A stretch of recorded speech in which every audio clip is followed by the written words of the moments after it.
মনটা করে রুটি রুটি, রুটির সাথে খাবো কি, তারপর মাথায় এলো তড়কা রুটির রেসিপি। প্রথমে তড়কা ডালগুলোকে 7-8 ঘন্টা ভিজিয়ে রেখেছিলাম, ভালো করে ধুয়ে প্রেসার কুকারে দিয়ে দিচ্ছি। এবার এখানে দিয়ে দিব জল। জলটা কিন্তু তড়কা ডালের একটু বেশি দিতে হবে, মানে দেখবে তড়কা ডালটা ডুবে গেছে সেরকম জল দিয়ে, একটু লবণ দিয়ে প্রেসারের মুখটা ঢেকে দিয়ে 2টো সিটি মেরে নেব। তড়কা সেদ্ধ হয়ে গেছে, দেখুন খুব ভালোভাবে সেদ্ধ হয়ে গেছে। অন্যদিকে আমি 3টে মিডিয়াম সাইজের পেঁয়াজ, টমেটো, কাঁচা লঙ্কা আর আদা রসুন কুড়ে নিয়েছি। এখানে হলুদ, জিরে, কাশ্মীরি লঙ্কার গুঁড়ো আর লাল লঙ্কার গুঁড়ো নিয়ে নিয়েছি। এবার আমি দিয়ে দিচ্ছি কড়াইয়ে তেল। একটু তেলটা গরম হয়ে গেলে 2টো ডিম আমি ফেটে নিয়েছিলাম, এবার আমি দিয়ে দেব 2টো ডিম। ডিমটাকে দিয়ে ভালো করে ভেজে নেব। দেখুন পুরো ঝরঝরে হয়ে গেছে, মানে ডিমটা আমার ভাজা হয়ে গেছে। এবার একটা প্লেটে তুলে নিচ্ছি। এবার কড়াইটাকে ধুয়ে আবার বসিয়ে দিলাম। এবার আমি দিয়ে দিলাম সর্ষের তেল, দিয়ে দেব পেঁয়াজ কুচি। পেঁয়াজটাকে আমি ভালো করে একটু ভেজে নেব। পেঁয়াজটা একটু ভাজা হয়ে গেলে 2 মিনিট দেখো ভেজে নিয়েছি। এবার দিয়ে দিলাম টমেটো। টমেটোটাকে দিয়ে আবারও ভালো করে মিশিয়ে নিচ্ছি।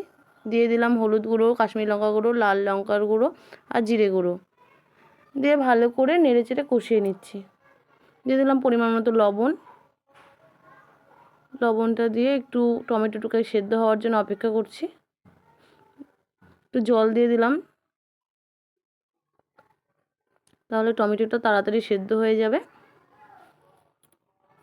এবার আমি এখানে দিয়ে দেব আদা আর রসুন, যেটাকে আমি কুড়ে রেখেছিলাম। দিয়ে দিলাম আদা রসুন কোড়া। কিচ্ছু মশলা বাটতে হবে না, তোমরা এভাবে করো, দেখো খুবই সুন্দর লাগবে।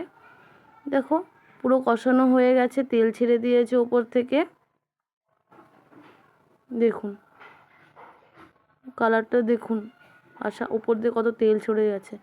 এবার দিয়ে দেব আগে থেকে সেদ্ধ করে রাখা তড়কা ডাল।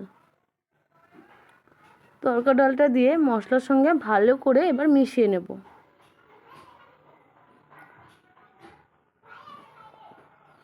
2-3 মিনিট ভালো করে মশলার সাথে মিশিয়ে নিলাম।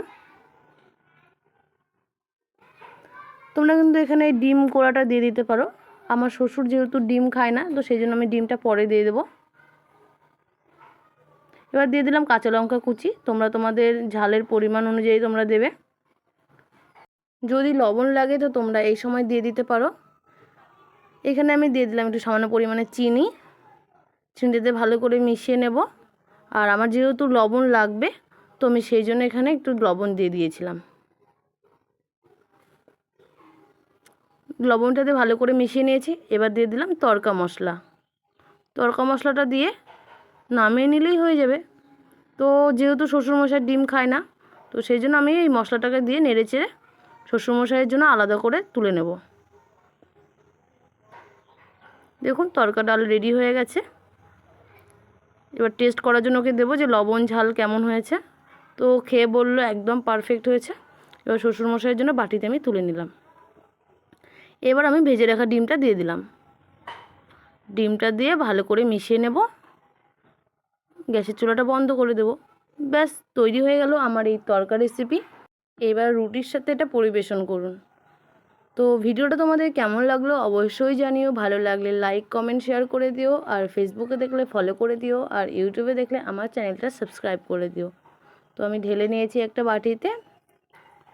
খেতে কিন্তু জাস্ট অসাধারণ ছিল। তোমরা কেন দেরি করছো? তোমরাও যাও ঝটপট বানিয়ে নাও আর আমার মতো স্বাদ উপভোগ করো। টাটা।